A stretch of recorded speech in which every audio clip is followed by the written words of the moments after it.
कई दिनों से यही सपना नेहा को परेशान कर रहा था।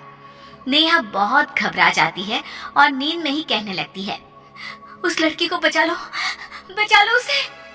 अरे क्या हुआ नेहा, कोई बुरा सपना देखा क्या? मैंने फिर उसी लड़की को सपने में देखा। वो शादी के लाल जोड़े में थी। NH10 के ब्रिज पर वो लड़की लटकी थी। कोई लड़का उसका हाथ पकड़े था और वो कभी भी उसका हाथ छोड़ने वाला था। वो शायद उसका पति था। इस बात को सुनकर एक बार के लिए सौरभ के चेहरे से हवाइयां उड़ जाती हैं। क्या तुमने उस लड़की का चेहरा देखा? मतलब कैसे दिखती थी वो? मुझे उस लड़की का चेहरा नहीं दिखा, ना उस लड़की का। मुझे दिखती है तो उस लड़की के हाथों की मेहंदी, उसकी कलाई की लाल चूड़ियां, उसने पहना हुआ वो लाल जोड़ा और उस लड़की के हाथ की घड़ी। कौन है ये लोग और मुझे क्यों दिख रहे हैं? क्या रिश्ता है इनका मुझसे? किसी का किसी से कोई रिश्ता नहीं है। ये आजकल तुम बहुत ज्यादा टीवी देखने लगी हो ना, उसी का नतीजा है। और सपनों को कभी भी हकीकत नहीं समझना चाहिए नेहा। चलो सुबह हो गई है, मैं ऑफिस के लिए रेडी हो जाता हूँ। जब कमरे में कोई नहीं होता, सौरभ अपनी अलमारी खोलता है। सूती कपड़े से ढके एक छोटे से बक्से को वो अपनी अलमारी से निकालकर खोलता है। उस बक्से में लाल जोड़ा होता है।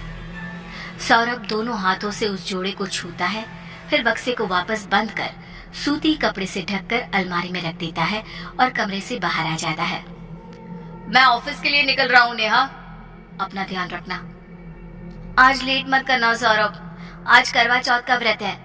मैं तुम्हारा इंतजार करूंगी। सौरभ नेहा के माथे को चूमता हुआ ऑफिस के लिए निकल जाता है। ऑफिस में जैसे ही लंच टाइम में सौरभ टिफिन खोलता है। आलू प्याज की सब्जी?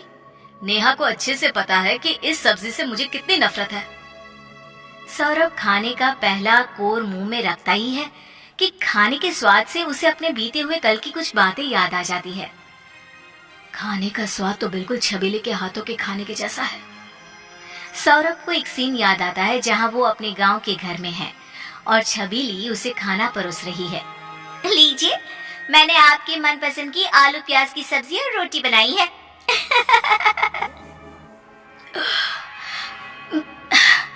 मैं ये सब क्या सोचने लगा? ये बस एक कोइंसिडेंस है और कुछ नहीं। शाम को सौरभ ऑफिस से घर वापस आता है। घर अंदर से लॉक होता है, इसीलिए वो चाबी से घर खोलकर अंदर जाता है। घर में चारों तरफ मिनी बल्ब जल रहे थे। इस अंधेरे में सौरभ के सामने लाल जोड़े में पायल छनकाती दुपट्टे से अपना चेहरा ढके हुए नेहा आती है। सौरभ हड़बड़ाकर लाइट ऑन करता है। नेहा, ये सब क्या मजाक है? और ये जोड़ा तुम्हें कहाँ मिला? इसे अभी उतारो। आज आपने अपनी अलमारी खुली छोड़ दी थी तो मुझे ये जोड़ा मिला। मुझे लगा कि ये आप मेरे लिए लाए हैं तो मैंने पहन लिया। ये कैसे हो सकता है? मैंने तो अपनी अलमारी बंद की थी। अच्छा कोई बात नहीं, चलो अब खाना लगा दो। तुम सुबह से भूखी होगी, हम लोग साथ में खाना खा लेते हैं। नेहा टेबल पर खाना लगाती है और दोनों खाने बैठ जाते हैं। सौरभ जैसे ही प्लेट में देखता है, गुस्से से लाल हो जाता है। ये सब क्या है नेहा? आज तुमने टिफिन में आलू प्याज की सब्जी बना दी और अभी टेबल पर वही खाना है जो मैं कभी खाना नहीं चाहता। अरे नफरत है मुझे इन डिशेस से।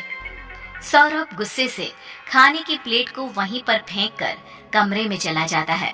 जैसे ही कमरे में घुसता है कि वो देखता है कि लाल जोड़े में बिस्तर के किनारे नेहा बैठी है। वो हड़बड़ाकर वापस हॉल में भागता है, पर नेहा तो सौरभ के फेंके हुए प्लेट के टुकड़े उठा रही होती है। क्या हुआ सौरभ, तुम इतने घबराए हुए क्यों हो? ऑफिस में कोई बात हुई है क्या? सौरभ वापस कमरे में जाता है। अरे क्या हुआ सौरभ, मुझे लाल जोड़े में देखकर घबरा गए? अरे ये जोड़ा भी तो तुम ही लेकर आए थे। मेरी चूड़ियां तो देखो और मेरे ये पायल, सब कुछ तुम्ही ने तो दिया था, फिर मुझसे छीन भी लिया। अब मैं छीनूंगी तुम्हारे होश, चैन, सब कुछ। ये सब क्या कह रही हो तुम नेहा? मैं नेहा नहीं, मैं छबीली हूँ सौरभ जी। ये कहती हुई छबीली अपने असली रूप में आ जाती है। आप आपकी पत्नी की आत्मा अब मेरे कब्जे में है। उसके शरीर को तो मैंने खत्म कर ही दिया है। मुझे छोड़कर उससे शादी की थी ना। जरा बाहर जाकर उसकी हालत तो देखिए। सौरभ बाहर भागता है और क्या देखता है, नेहा की लाश जमीन पर पड़ी है। वहीं पर नेहा की आत्मा तड़पती हुई कहती है, मुझे बचा लो सौरभ, मुझे बहुत दर्द हो रहा है।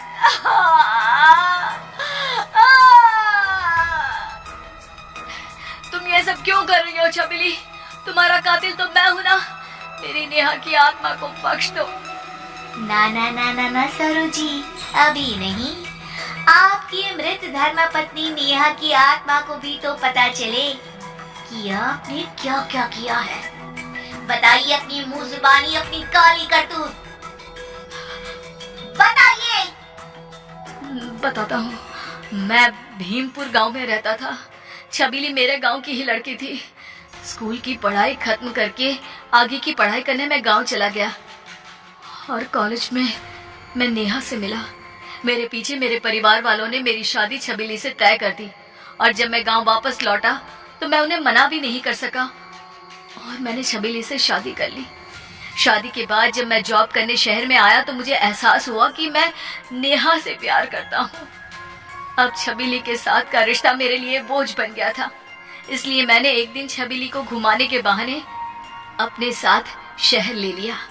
छबीली ने मेरे लिए करवा चौथ का व्रत रखा था, मेरी लंबी उम्र के लिए। पर मैंने NH10 के पुल से उसे धक्का दे दिया और उसके जीवन की रेखा हमेशा हमेशा के लिए बंद कर दी। और गांव वापस जाकर मैंने लोगों से कह दिया कि शहर में जो बाढ़ आई है उस बाढ़ में छबीली बह गई।